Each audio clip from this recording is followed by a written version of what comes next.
10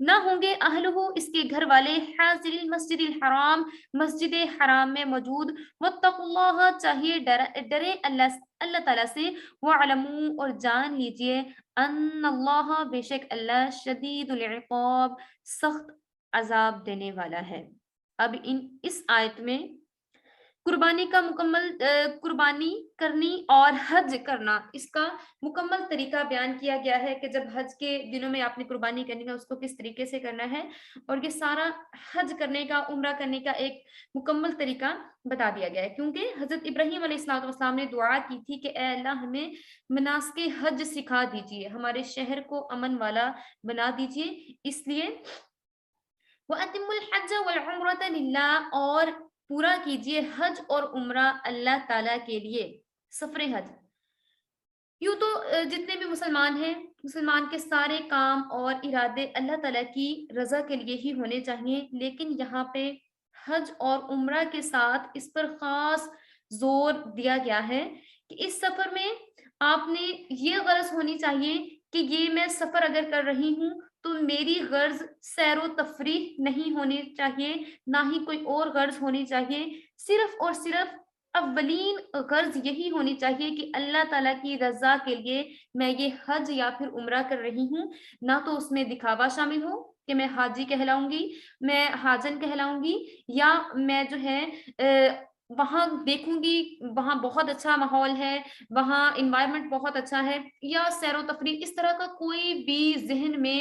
نہیں آنا چاہیے، خیال نہیں آنا چاہیے۔ سارا خیال یہی ہو کہ میں نے اللہ رب العزت کو راضی کرنا ہے، کیونکہ اللہ رب العزت نے اس کا حکم دیا ہے کہ آپ میرے گھر کا طواف کیجئے، اعتکاف کیجئے، اور آپ میرے گھر کی طرف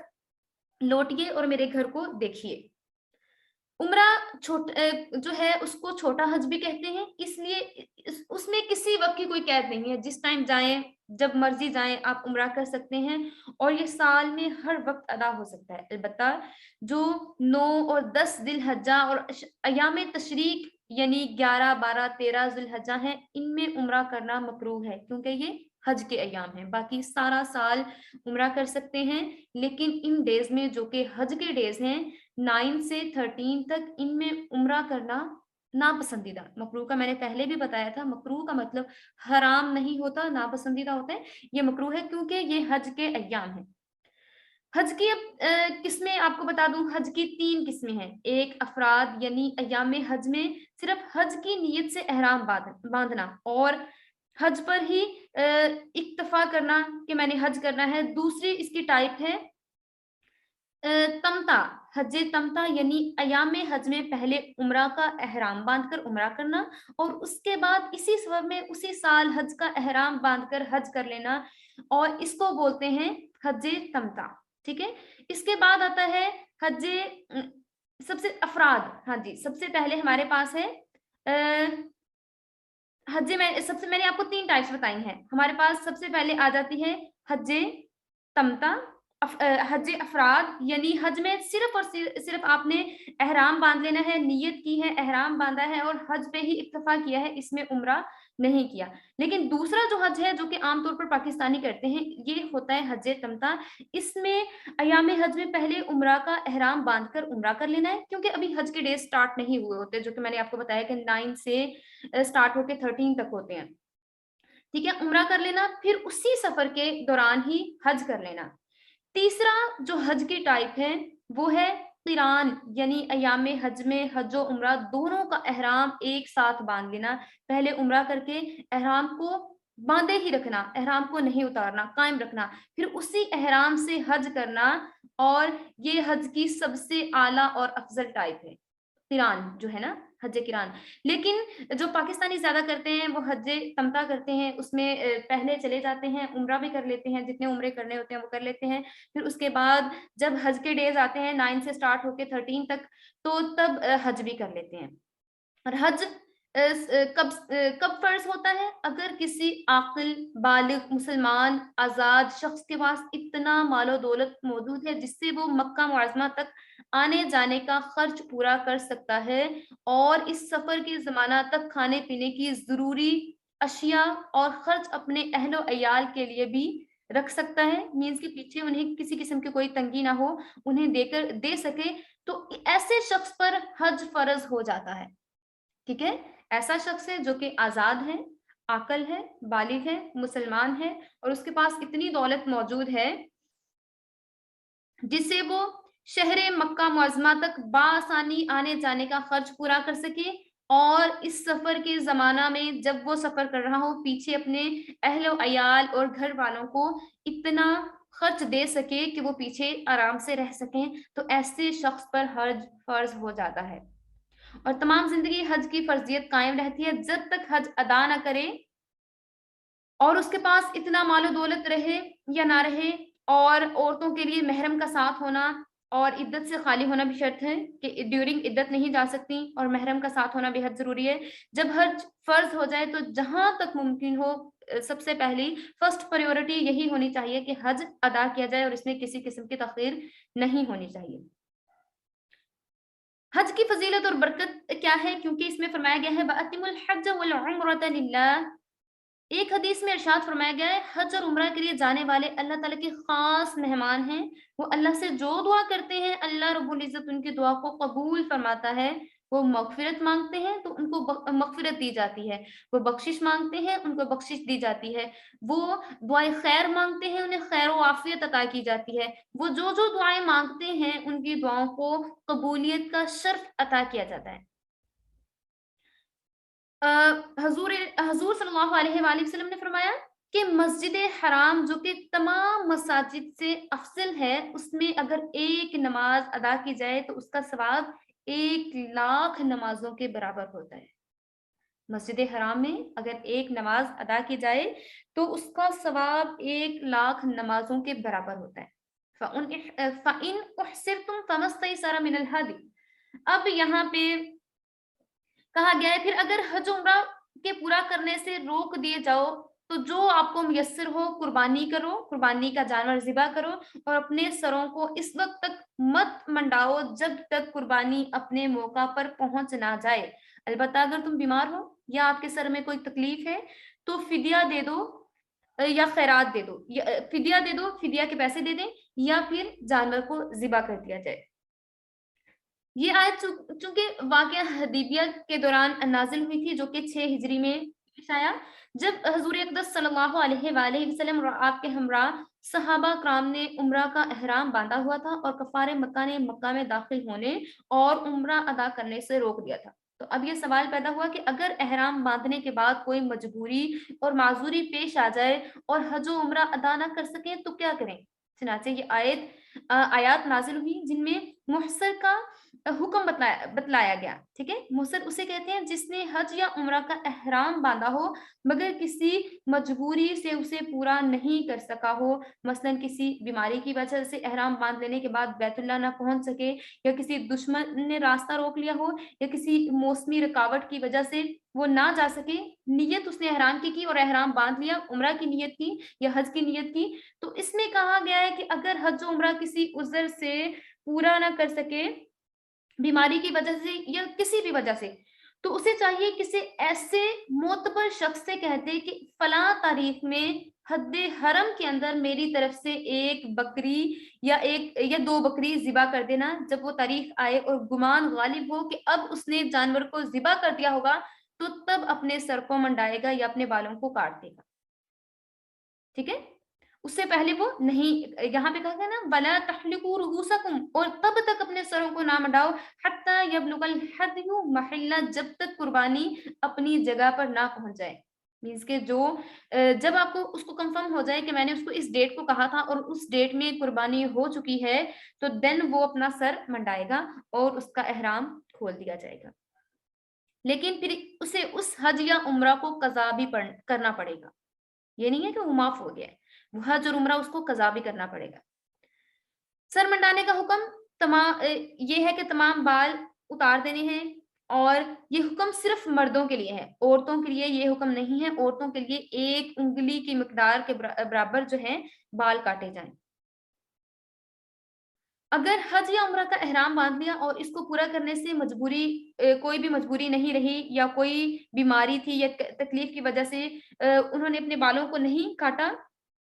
تو بال اگر نہیں کاٹے تو 3 روزے رکھ لیں، یا 6 مسکینوں کو کھانا کھلائیں، یا ایک بکری جو ہے وہ حدود حرم میں ذبح کر کے مسکینوں کو کھانا کھلائے۔ فَإِذَا أَمِنْتُمْ، پھر جب تم امن میں ہو، فَمَنْ تَمَتَّعَ بِالْعُمْرَةِ إِلَى الْحَجِّ، پھر جب تم امن کی حالت میں ہو، جو شخص عمرہ سے اس کو حج کے ساتھ ملا کر نفع حاصل کرے تو اسے چاہیے فَمَسْتَيْسَرَ مِنَ الْهَدْيِ، تو اسے چاہیے کہ جب اس کو میسر آ جائے قربانی کر دے۔ فَمَنْ لَمْ يَجِدْ فَصِيَامُ،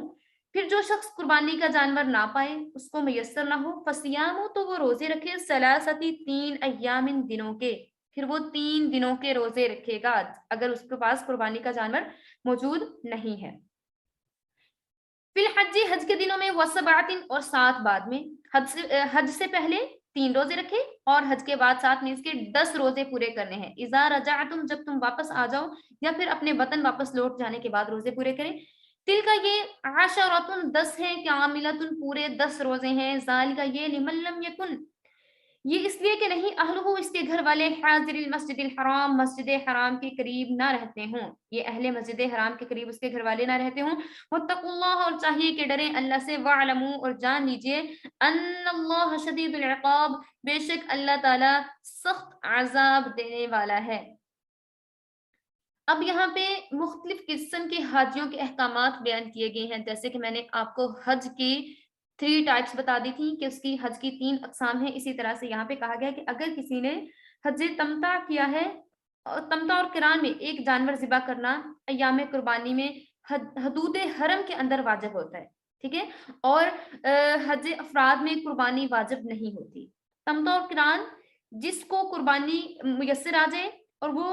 قربانی کرے، اور اگر اس کو قربانی نہیں میسر تو وہ 10 روزے اس کو رکھنا پڑتے ہیں، 3 روزے تو اسے 10ویں ذی الحجہ سے پہلے ختم لازمی کرنے، ٹھیک ہے، اور جب حج کر لے تو 7 اس کے بعد رکھ لے، چاہے وہ وطن واپس آ کے 7 روزے رکھ لے، چاہے وہ وہیں پہ رکھ لے، اگر 10ویں ذی الحجہ سے پہلے 3 روزے نہ رکھ سکے تو پھر قربانی کرنا واجب ہے، ٹھیک ہے۔ اگر قربانی نہیں کر سکتا تو اس کو چاہیے کہ 10 روزے رکھے، لیکن روزے رکھنے کی کنڈیشن بتا دی گئی ہے کہ 3 روزے پہلے رکھ لینے ہیں، حج سے پہلے 3 روزے اس نے کمپلیٹ کر لینے ہیں، اور باقی 7 روزے وہ جب بعد میں بھی پورے کر سکتا ہے، چاہے وہ اپنے وطن واپس لوٹنے کے بعد ہی کر لے۔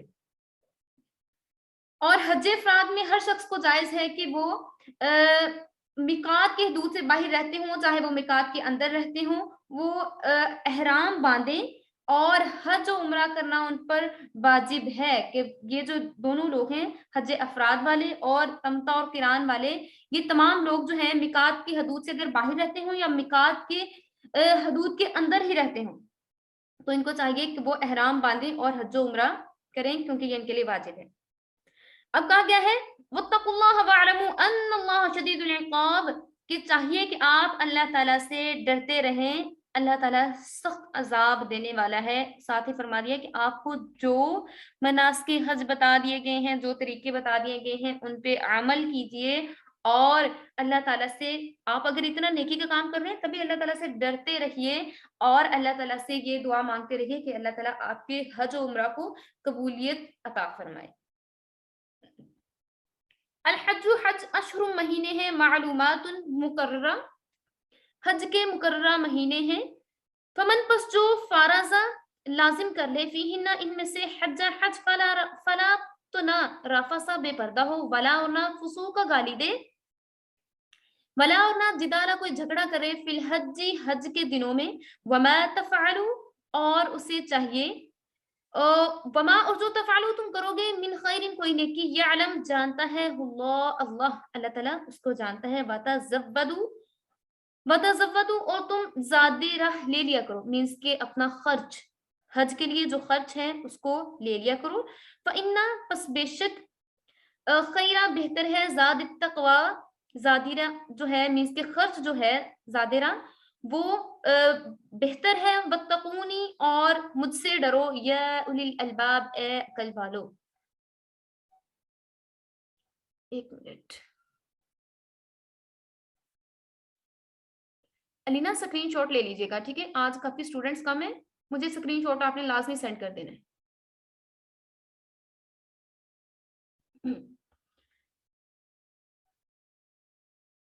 اب یہاں پہ اس آیت میں کہا گیا ہے 197 آیت نمبر 197 میں وما تفعلوا الحج اشہر معلومات فمن فرض فيهن الحج فلا رفث ولا فسوق ولا جدال في الحج. حج کے چند مہینے ہیں اور جو شخص خود پہ حج کو لازم کر لے وہ نہ تو کوئی بےہودہ بات کرے، نہ کوئی کسی کو گالی دے، اور نہ ہی بے پردہ ہو، اور نہ ہی کسی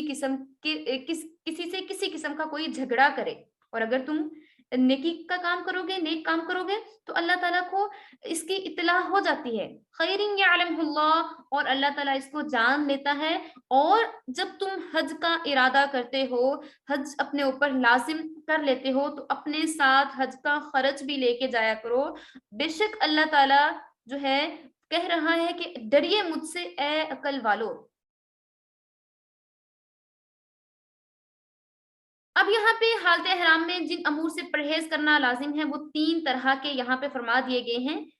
فلا رفثا ایک جامع لفظ بتا دیا گیا ہے، اس میں ہے کہ آپ نے جب حج کرنے کا ارادہ کر لیا ہے، لازم کر لیا خود کو، اور حالت احرام میں ہے، احرام آپ نے باندھ لیا ہے، تو آپ نے رفثا بے پردہ نہیں ہونا، کہ آپ کا فزیکل ریلیشن شپ نہیں ہونا چاہیے.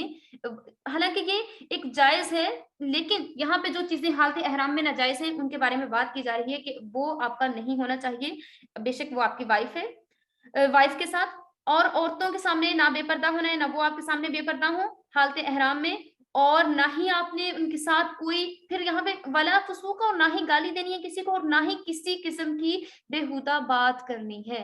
اب بات بھی نہیں کرنی کسی قسم کی، ٹھیک ہے، نہ فزیکل ریلیشن شپ ہو، نہ ہی اس طرح کی کوئی بات کرنی ہے جس کی وجہ سے بے ادبی ہو جائے احرام کی. یہ سب باتیں احرام میں ممنوع ہیں. فسوقہ کے معنی ہے نافرمانی کرنا، نافرمانی کرنا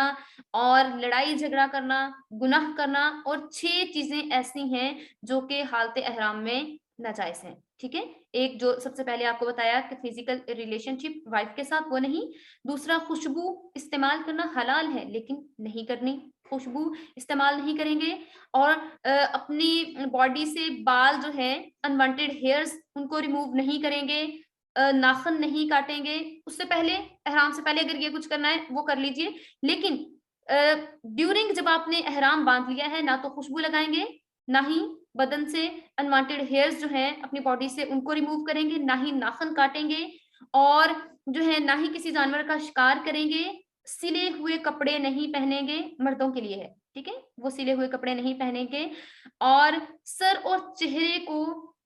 نہیں ڈھانپیں گے، یہ بھی مردوں کے لیے ہے کہ انہوں نے سر کو نہیں ڈھانپنا، ننگا سر رکھنا ہے. ٹھیک ہے، عورتوں کے لیے یہ نہیں ہے. جدالا جھگڑا نہیں کرنا، تکرار نہیں کرنی، کسی قسم کی بدتمیزی نہیں کرنی، فسوقہ گناہ کا کام نہیں کرنا. اگر یہ حالت احرام میں کریں گے تو گناہ اور زیادہ شدید ہو جاتا ہے، اشد، زیادہ سخت ہو جاتا ہے. وما تفعلوا اگر آپ کوئی نیکی کریں گے پھر اللہ تعالیٰ آپ کو اس کا بہت زیادہ اجر و ثواب عطا فرمائے گا. جو کوئی بھی نیک کام کرے گا وہ اللہ تعالیٰ کے علم میں ہے، اور اس پر اللہ تعالیٰ کو بہت اجر و ثواب عطا فرمائیں گے. ساتھ ہی فرمایا ہے کہ جو لوگ حج و عمرہ کے لیے اپنے وطن سے، اپنے ملک سے بغیر ضروری سامان لیے بے سر و سامانی کے ساتھ نکل کھڑے ہوتے ہیں اور یہ دعویٰ کرتے ہیں کہ اللہ تعالیٰ پر توکل کر کے نکل رہے ہیں، پھر راستے میں مجبور ہو کر لوگوں سے سوال کرنا پڑتا ہے کہ ان کے پاس پیسے ختم ہو گئے ہیں، یا بھیک مانگنا پڑتی ہے، خود بھی تکلیف میں مبتلا ہوتے ہیں، لوگوں کو بھی پریشان کرتے ہیں اور اپنا بوجھ دوسرے لوگوں پر ڈال دیتے ہیں. اور اس لیے ایسے لوگوں کے بارے میں اللہ تعالیٰ کی طرف سے حکم ہوا ہے فَإِنَّ خَيْرَ الزَّادِ التَّقْوَىٰ، پھر آپ کو چاہیے کہ آپ اپنے ساتھ اپنا خرچ لے کے نکلا کریں. ٹھیک ہے، اور بلکہ اللہ تعالیٰ پہ توکل بہت اچھی چیز ہے، لیکن اللہ تعالیٰ نے کہا اسباب بھی ساتھ رکھیں. ٹھیک ہے، اللہ تعالیٰ پہ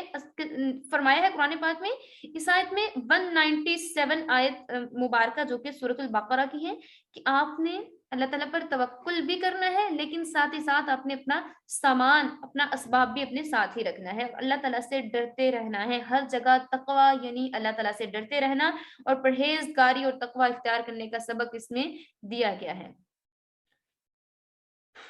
لیسا نہیں ہے علیکم تم پر،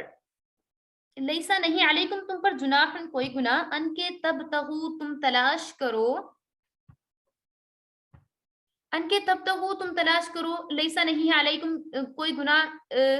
علیکم تم پر جناح کوئی گناہ، ان کے تب تک وہ تم تلاش کرو، فضلا فضل من سے ربکم اپنے رب کی طرف سے، وذکروہ اور یاد کرو، وذکروہ فاذا پھر جب، من ربکم اپنے رب کی طرف سے، فاذا پھر جب، افستم تم لوٹو، من سے عرفات میدان عرفات سے، فذکروا اللہ تو چاہیے یاد کیجئے اللہ تعالیٰ کو، عند المشعر الحرام مشعر حرام کے پاس، وذکروہ اور یاد کیجئے، کما ہداکم جیسے کہ اس نے تمہیں ہدایت دی، وَإِن اور اگر تم تھے من قبلہ اس سے پہلے، لمن الضالین گمراہ، اگر تم اس سے پہلے گمراہ تھے تو اب آپ کو چاہیے کہ آپ، اگر آپ اس سے پہلے ناواقف تھے تو اب آپ کو چاہیے کہ آپ اللہ تعالیٰ کا ذکر کثرت سے کیجئے۔ یہاں پر بات کی گئی ہے فَإِذَا أَفَضْتُم مِّنْ عَرَفَاتٍ، آپ نے ایام، یہاں پہ احکام حج کے سلسلہ میں بتایا گیا ہے کہ عرفات سے واپسی میں رات کو جب مزدلفہ کے میں قیام کرنا ہے اور اس کا خاص ذکر واجب ہے، اور عازمین حج 8 ذی الحجہ کی دوپہر تک مکہ معظمہ سے منع آ جاتے ہیں، اور اسی طرح سے 9 ذی الحجہ کو طلوع آفتاب کے بعد سے منع سے عرفات کو روانہ ہو جاتے ہیں، اور اس سے پہلے زوال سے پہلے عرفات کے میدان میں پہنچ جاتے ہیں، سورج کے غروب ہوتے ہی اس میدان کو چھوڑ دینے کا حکم ہوتا ہے، اور بغیر نماز مغرب پڑھے ہوئے نماز مغرب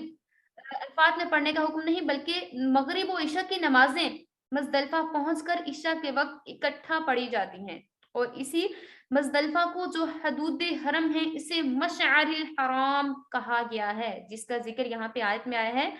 مشعر الحرام، مشعر کے معنی ہے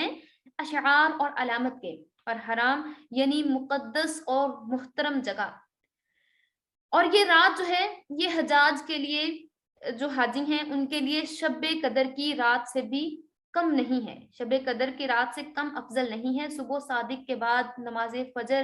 مزدلفہ میں ادا کر کے قریباً طلوع شمس، جب سورج جو ہے اس سے طلوع ہونا ہوتا ہے، تمام جو حجاج ہیں منع کی طرف واپسی کے لیے روانہ ہو جاتے ہیں۔ مزدلفہ میں اگرچہ اللہ تعالیٰ کو یاد کرنا، جیسے کہ آیت میں حکم دیا ہے، ہر طرح کا ذکر اللہ تعالیٰ کو یاد کرنا اس میں شامل ہے، کہ جو آپ ذکر کریں گے اللہ تعالیٰ اس کو قبول کرے گا، مگر خصوصیت سے دونوں نمازوں یعنی مغرب اور عشاء کو ایک ساتھ ادا کرنا اس جگہ کی مخصوص عبادت ہے، ٹھیک ہے۔ مزدلفہ میں دونوں نمازیں مغرب اور عشاء کو الگ الگ نہیں بلکہ اکٹھا ہی ادا کیا جاتا ہے، جو کہ اس جگہ کی مخصوص عبادت ہے۔ اور آیت میں کہا گیا ہے وَذْكُرُوهُ كَمَا هَدَاكُمْ، اللہ تعالیٰ نے اپنی یاد اور ذکر کے لیے اس کا طریقہ بتایا ہے کہ اس کو اس طریقے سے یاد کیجئے، ٹھیک ہے۔ آپ نے مغرب کی نماز مغرب کے وقت میں پڑھی جائے اور عشاء کی نماز عشاء کے وقت میں پڑھی جائے، لیکن یہاں پہ اللہ تعالیٰ کو پسند ہے کہ مغرب کی نماز کو مؤخر کیا جائے اور عشاء کے ساتھ پڑھا جائے، اور آپ نے اس کو اسی طریقے سے ادا کرنا ہے۔ وَإِن كُنتُم مِّن قَبْلِهِ لَمِنَ الضَّالِّينَ، اور بے شک اس سے پہلے تم ناواقف تھے۔ اللہ تعالیٰ بتا رہے ہیں کہ اگر آپ کو اس سے پہلے معلوم نہیں تھا کہ اس کو اس طریقے سے ادا کرنا ہے، تو اب آپ کو بتایا جا رہا ہے کہ آپ نے ان چیزوں کو اس طریقے سے ادا کر لینا ہے، اگر آپ اس سے پہلے ناواقف تھے۔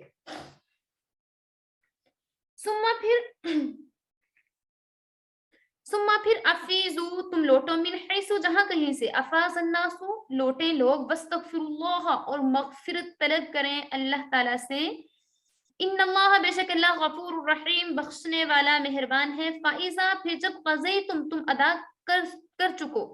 فائزہ پھر جب قضیتم تم ادا کر لو، مناسککم حج کے مناسک، فذکروا اللہ تو ذکر کیجئے اللہ تعالیٰ کا ذکرکم جیسے کہ تمہاری یاد آباءکم اپنے باپ دادا کے لیے تھی، او یا اشد ذکرا یا اس سے بھی بڑھ کر عبادت کرنا، اس سے بھی بڑھ کے اللہ تعالیٰ کا ذکر کیا جائے۔ اب یہاں پہ کہا گیا ہے کہ جب آپ لوگ واپس آ جائیں اسی جگہ پہ تو آپ نے اللہ تعالیٰ کے سامنے توبہ کرنی ہے، اللہ تعالیٰ سے معافی طلب کرنی ہے، اور اللہ تعالیٰ آپ کی معافی کو قبول فرمائے گا، بے شک اللہ تعالیٰ رحم کرنے والا ہے، ان اللہ غفور الرحیم بے شک اللہ تعالیٰ بخشنے والا مہربان ہے۔ اور جب تم اپنے حج کے اعمال پورے کر لو تو اللہ تعالیٰ کا ذکر کرو، جس طرح تم اپنے آباء و اجداد کا ذکر کیا کرتے تھے، اس طرح سے بھی بڑھ کے آپ نے اللہ رب العزت کا ذکر کرنا ہے۔ اب اس میں یہ بات بتائی جا رہی ہے کہ جب عرب کے لوگ حج کے ایام میں عرفات کو جاتے اور وہاں وقوف کر کے واپس آتے، لیکن قریش کے کچھ لوگ جو تھے راستہ ہی میں مزدلفہ تک ہی رہتے اور مزدلفہ ہی میں ٹھہر کر وہیں سے مکہ واپس لوٹ آتے اور کہتے کہ ہم نے چونکہ کہ بیت اللہ اور حرم کے ان کی رکھوالی کرنے والے ہیں، اس لیے حدود حرم سے باہر جانا ہمارے لیے مناسب نہیں۔ اس طرح کی باتیں کیا کرتے تھے، جو کہ چابی بردار تھے، جو کہ حفاظت کیا کرتے تھے اس کی مسجد حرام کی، اس لیے وہ اس طرح کی باتیں کیا کرتے تھے کہ ہم باہر نہیں جائیں گے، چونکہ ہم بیت اللہ اور حرم کے مجاور ہیں، ہم اس کی رکھوالی کرنے والے ہیں، اس لیے ہم حدود حرم سے باہر جانا ہمارے لیے مناسب نہیں۔ مزدلفہ حدود حرم کے اندر ہے اور میدان عرفات حدود حرم سے باہر ہے۔ اللہ تعالیٰ نے اس فرمان کے ذریعے سے ان کی تردید فرمائی ہے کہ تم بھی وہاں جاؤ جہاں سب عام لوگ اور عرب کے تمام لوگ جاتے ہیں، یعنی تمام مسلمان وہاں پہ جاتے ہیں میدان عرفات میں، یعنی عرفات میں جاؤ اور پھر وہاں سب کے ساتھ واپس آؤ۔ سب سے پہلی بات تو تمام انسانوں کا اپنے آپ کو کسی دوسرے سے بڑا کہنا ایک تکبر کا فعل ہے، ٹھیک ہے، جس سے ہمیشہ پرہیز کرنا چاہیے، اور خصوصاً حج کے لباس میں جب آپ نے احرام پہنا ہو، تمام لوگوں نے ایک جیسا لباس پہنا ہوا ہو اور سب لوگ اللہ تعالیٰ کے حضور یہی پڑھے ہوں کہ اے اللہ ہم حاضر ہیں اور آپ ہی ہمارے پروردگار ہیں، اے اللہ ہم حاضر ہیں، ٹھیک ہے۔ جب ایک ہی ترانہ جو ہے پڑھا جا رہا ہو، اللہ تعالیٰ کی ایک ہی تعریف بیان کی جا رہی ہو، لبیک اللہم لبیک کی جب صدائیں گونج رہی ہوں، تو اس طرح یہ اگر سوچ رہے ہیں تو اللہ تعالیٰ نے یہاں پہ ان کو واضح طریقے میں بتا دیا، امیر و غریب، بڑے چھوٹے، کالے گورے، عالم جاہل، اس دربار میں کوئی بڑا اور چھوٹا نہیں، کوئی زیادہ عزت والا نہیں، عبادات میں،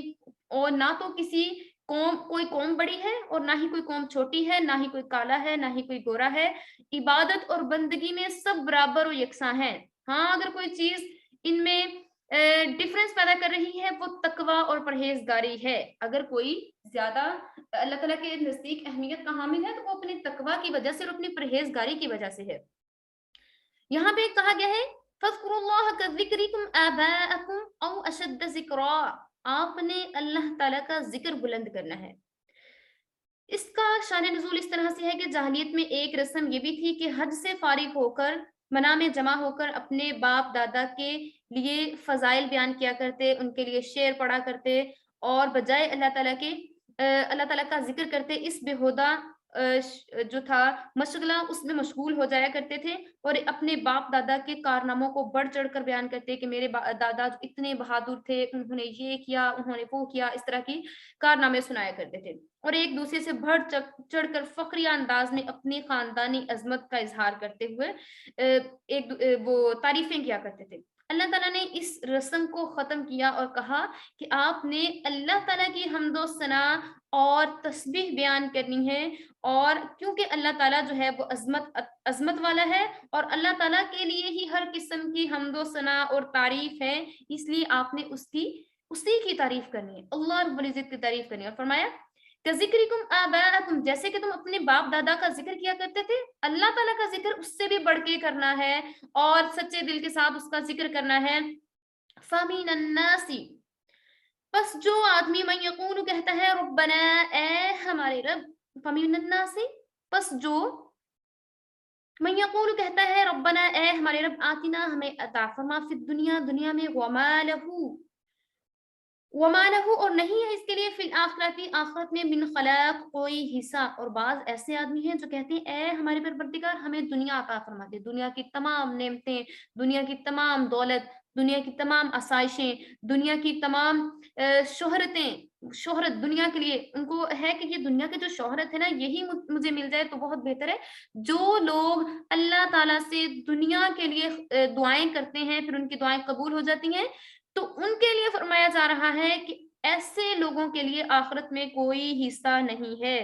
ایسے لوگ ہیں جو کہ کہتے ہیں اے ہمارے پروردگار ہمیں دنیا دے دیجئے، دنیا کی شہرت دے دیجئے، دنیا کی بلندیاں دے دیجئے، دنیا میں سکسیسفل بنا دیجئے، تو ایسے لوگوں سے کہا گیا ہے کہ ایسے لوگوں کو آخرت میں کوئی حصہ نہیں ملے گا۔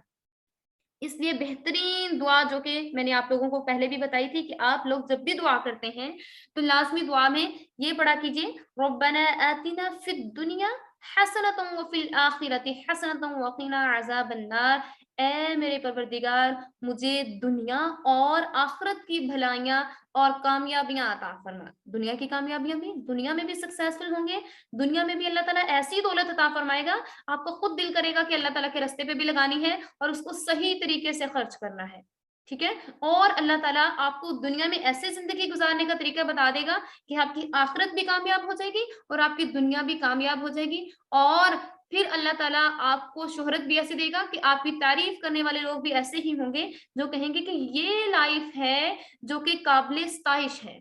یہ ایسی لائف ہے جو کہ جس کو ایگزامپل دیں گے, مثال دیں گے کہ اس جیسی لائف گزارنی چاہیے جس کی دنیا بھی کامیاب, جس کی آخرت بھی کامیاب. ومنہم, اور ان میں سے من یقول, جو کہتا ہے ربنا, اے ہمارے رب, فی الدنیا, ہمیں عطا فرما دنیا میں, حسنتاً بھلائی, وفی الآخرت, اور آخرت میں, حسنتاً بھلائی, وقنا, اور ہمیں بچا لے عذاب النار, دوزخ کے عذاب سے. کتنی اچھی دعا ہے, لازمی اس کو اپنی زندگی کا حصہ بنا لیجئے. جب جب دن میں 5 مرتبہ آپ نماز پڑھتی ہیں تو اس دعا کو لازمی پڑھا کیجئے. دیکھیے گا کہ اگر آپ اس کی ٹرانسلیشن کو ذہن میں رکھتے ہوئے پڑھیں گے آپ کی لائف کیسے چینج ہو جائے گی. اللہ تعالیٰ آپ کا شمار اپنے شکر گزار بندوں میں فرما لے گا کہ آپ اللہ تعالیٰ کا شکر ادا کریں گی, چھوٹی سی چیز ملنے پہ بھی اور بڑی سے بڑی خوشی ملنے پہ بھی, چھوٹی خوشی ملنے پہ بھی آپ اپنے رب کا شکر ادا کریں گی انشاءاللہ. ٹھیک ہے, اور ان میں سے جو لوگ کہتے ہیں اے ہمارے رب ہمیں دنیا میں بھی بہتری عنایت فرمائیے اور آخرت میں بھی بہتری عطا فرما دیجیے اور ہمیں دوزخ کے عذاب سے بچائیے, اور ایسے لوگ ہیں جو کہ سکسیسفل ہیں, اولئک, یہی لوگ ہیں, لہم, ان کے لیے, نصیب, حصہ ہے, مما, سے, جو کسب انہوں نے کمایا, واللہ, اور اللہ, سریع الحساب, جلد حساب لینے والا ہے. اور جو لوگ یہ کہتے ہیں کہ انہیں دنیا میں بھی عطا کیا جائے اور آخرت میں بھی, اور روایات میں ہے کہ محمد عربی صلی اللہ علیہ وآلہ وسلم بکثرت یہ دعا کیا کرتے تھے اور حالت طواف میں خانہ کعبہ میں جب چکر لگایا کرتے تھے خصوصیت کے ساتھ یہ دعا پڑھا کرتے تھے, اور یہ دعا پڑھنا بھی مسنون ہے. ٹھیک ہے, اور کہا گیا ہے کہ لازمی ہر مسلمان کو چاہیے کہ یہ ایک ایسی جامع دعا ہے کہ اس میں تمام دنیاوی دینی مقاصد آ جاتے ہیں اور دنیا اور آخرت کی بھلائیاں عطا ہو جاتی ہیں. اس لیے اسے اپنے زندگی کا حصہ بنائیے. ربنا آتنا فی الدنیا حسنۃ وفی الآخرۃ حسنۃ وقنا عذاب النار. جو دل میں سوچ لیں گے کہ میری دنیا کو اچھا بنا دیجیے, میرا وہ کام اٹکا ہوا ہے, اے اللہ رب العزت میرے وہ کام کو کر دیجیے, انشاءاللہ اللہ تعالیٰ آپ کے اس کام کو جلد سر انجام تک پہنچا دے گا انشاءاللہ. وَاذْكُرُوا اللَّهَ, اور تم یاد کرو اللہ کو, فی میں ایام, دن, معدودات, گنتی کے, فمن, پس جو, تعجل, جلدی چلا جائے گا, فی یومین, 2 دن میں, فلا, تو نہیں, اسما, گناہ, علیہ, اس پر, ومن, اور جس نے, تأخرا, تاخیر کر دی, فلا اسما, تو گناہ ہے, علیہ, اس پر, لمن اتقا, اس کے لیے جو وہ کرتا رہا, واتقوا اللہ, اور چاہیے کہ ڈریں اللہ تعالیٰ سے, وعلموا, اور جان لیں, انکم, بے شک تم, الیہ, اسی کی طرف, تحشرون, جمع کیے جاؤ گے. اور جو اللہ تعالیٰ کا ذکر کرتا ہے اور جو شخص 2 دن جلدی کر کے چلا جائے اور جو شخص جو زیادہ دن تک رہے, اس پہ گناہ نہیں ہے. اس میں بھی یہی بات کی جا رہی ہے قیام منع اور رمی جمرات کی. اس آیت میں اس جگہ احکام حج کے سلسلہ میں آخری, یہ احکام حج کے لیے جتنی آیات تھیں وہ ساری پہلے پڑھی جا چکی ہیں اور یہ اس کے لیے آخری آیت ہے اسی صورت میں. اس میں بیان کیا جا رہا ہے کہ وَاذْكُرُوا اللَّهَ فِي أَيَّامٍ مَّعْدُودَاتٍ, اور تم یاد کرو اللہ کو جو کہ دن ہیں گنتی کے, ایامن, دن ہیں, معدودات, گنتی کے, فمن, پس جو, تعجل, جلدی کرے گا, فی یومین, ان 2 دنوں میں, فلا اسم علیہ, تو کوئی گناہ نہیں ہے اس پر, ومن تأخر, اور جو دیر کرے گا, زیادہ ڈیز لگائے گا, فلا اسم, تو نہیں گناہ ہے, علیہ, اس پر, لمن اتقا, چاہیے کہ ڈرتے رہیں اللہ تعالیٰ سے, واتقوا اللہ, ڈرے اللہ تعالیٰ سے, وعلموا, اور جان لیجئے, ان اللہ, انکم, بے شک تم, الیہ, اسی کی طرف, تحشرون, اکٹھے کیے جاؤ گے. جیسا کہ پہلے بھی آپ کو بتایا گیا کہ یہ آخری آیت ہے جو کہ حج کے سلسلہ میں ہے, اور حجاج جو کہ منع میں قیام و جمرات پر کنکریاں مارتے ہیں ان کے متعلق ہدایات فرمائی جا رہی ہیں. یہاں اس مسئلہ کی وضاحت کی گئی ہے کہ منع میں قیام اور جمرات پر کنکریاں مارنا کب تک ضروری ہے. اس میں اہل جہلیت کا اختلاف رہا ہے. جو کہ جاہلیت کے زمانہ میں کافی لوگ اس پہ اختلاف کیا کرتے تھے. بعض لوگ 13ویں ذی الحجہ تک منع میں قیام اور جمرات پر رمی کرنے کو ضروری سمجھتے تھے، مینس کی کنکریاں مارنا. ٹھیک ہے. اور کچھ لوگ جو تھے وہ 12ویں تاریخ کو واپس مکہ آ جانے والے کو گناہگار سمجھا کرتے تھے کہ جو 13 تک نہیں رہا اور واپس چلا گیا ہے اس کو تو بہت زیادہ گناہ ہوا ہے، اس کو گناہ سمجھتے تھے. چنانچہ اس آیت میں بیان کیا گیا ہے کہ جو شخص 10 ذی الحجہ کے بعد صرف 2 دن منع میں قیام کر کے مکہ واپس آ جائے اور 13 جو ہے ڈیٹ ذی الحجہ کی 13 تاریخ اس میں کنکریاں نہ بھی مارے تو بھی اس پہ کوئی گناہ نہیں ہے. اب یہاں پہ مسئلہ بتایا جا رہا ہے کہ حجاج جو ہیں چاہے اس پہ عمل کریں تو بھی صحیح ہے، اگر نہیں عمل کرتے 3 دن تک نہیں بھی ٹھہرتے، شیطان کو 3 دن تک کنکریاں نہیں مارتے، صرف 2 دن ہی مار لیتے ہیں، اس پر بھی کوئی گناہ نہیں ہے. جو شخص 2 دن غروب آفتاب سے پہلے منع سے مکہ چل کر آیا اور اس پر تیسرے دن کی رمی یعنی جمرات پر کنکریاں مارنا واجب نہیں ہے، لیکن اگر آفتاب منع میں رہتے ہوئے غروب ہو گیا پھر تیسرے دن کی رمی کرنے سے پہلے منع واپس آنا، مکہ واپس آ جانا جائز نہیں ہے. سورج غروب ہونے سے پہلے ہی اگر آ جائے تو جائز نہیں ہے. البتہ تیسرے دن کی رمی میں یہ رعایت رکھی گئی ہے کہ وہ زوال آفتاب سے پہلے صبح کے بعد بھی ہو سکتی ہے، کہ صبح کے ٹائم بھی وہ اپنا کام کر کے واپس جا سکتا ہے. اور یہاں پر فرمائی گئی ہے کہ تقوی اختیار کیجیے، جس کا مطلب ہے خاص ایام کے دنوں میں جب آپ نے اپنے اعمال حج کمپلیٹ کیے ہیں، آپ اس میں مشغول ہو، تب بھی آپ کو چاہیے کہ آپ اللہ تعالیٰ سے ڈرتے رہیے اور اس میں کوئی کمی اور کوتاہی نہیں ہونی چاہیے اور نہ ہی آپ کو اپنے حج پر مغرور ہونا چاہیے. اپنے دل میں اللہ تعالیٰ کی بزرگی لیے ہوئے، اللہ تعالیٰ کی بڑائی کا خیال رکھتے ہوئے، اللہ تعالیٰ سے ڈرتے ہوئے، گناہوں سے بچتے ہوئے اور پرہیزگاری کا اہتمام کرتے ہوئے اپنے حج کو مکمل کرنا ہے. اللہ تعالیٰ ہم میں سے ہر ایک کو اپنی زندگی میں حج و عمرہ کی سعادت نصیب فرمائے، اور جن کو یہ سعادت نصیب ہو چکی ہے ان کو اللہ تعالیٰ بار بار اپنے گھر کی حاضری کی دولت نصیب فرمائے. ومن اور جو ومن الناسی اور جو لوگ من جو کہ یعجب کا تمہیں بھلی معلوم ہوتی ہے، ومن اور سے الناسی لوگ من یعجب کا جن کو اچھی یا بھلی معلوم ہوتی ہے، قولہ بات فی الحیات الدنیا دنیا کی زندگی میں، وَيُشْهِدُ اللَّهَ اور وہ گواہ بناتا ہے اللہ کو علی پر ما جو فی قلبہ اس کے دل میں ہے، وَهُوَ حالانکہ وہ أَلَدُّ الْخِصَامِ سخت جھگڑالو ہے. وَإِذَا اور جب تولا وہ لوٹے سعا دھوڑتا پھرے فی الارض زمین میں، لیفسد تاکہ وہ فساد پھیلا دے، فیہا اس میں، وَيُهْلِكَ الْحَرْثَ اور تباہ کر دے کھیتیوں کو، وَالنَّسْلَ اور نسلوں کو، وَاللَّهُ لَا يُحِبُّ الْفَسَادَ اور اللہ تعالی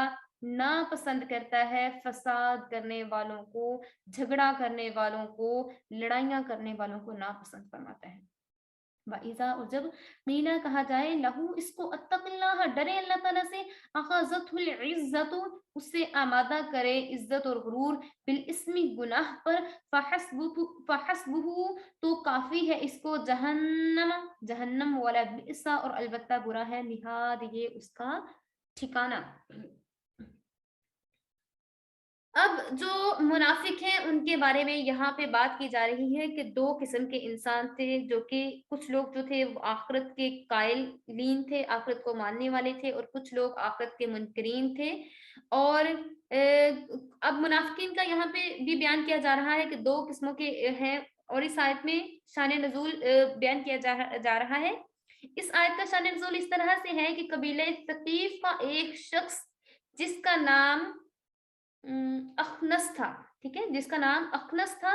اخنس بن شریک تھا، وہ ظاہری طور پر اسلام کا بڑا ہمدرد اور غم خار بنا پھرتا تھا، اور کہتا تھا، لوگوں کو کہتا تھا، خود رسول اللہ صلی اللہ علیہ وآلہ وسلم کی مجلس مبارکہ میں آتا تو بڑے لمبے چوڑے دعوے کیا کرتا، بات بات پر قسمیں کھاتا، لیکن جب مجلس سے اٹھ کر چلا جاتا تو طرح طرح کی شرارتوں میں لگ جاتا تھا، فساد پھیلانے میں، جھگڑا کروانے میں، ان باتوں میں لگ جاتا، اور اسی کے متعلق ان آیات کا نزول ہوا ہے. اور یہ ہر اس شخص پر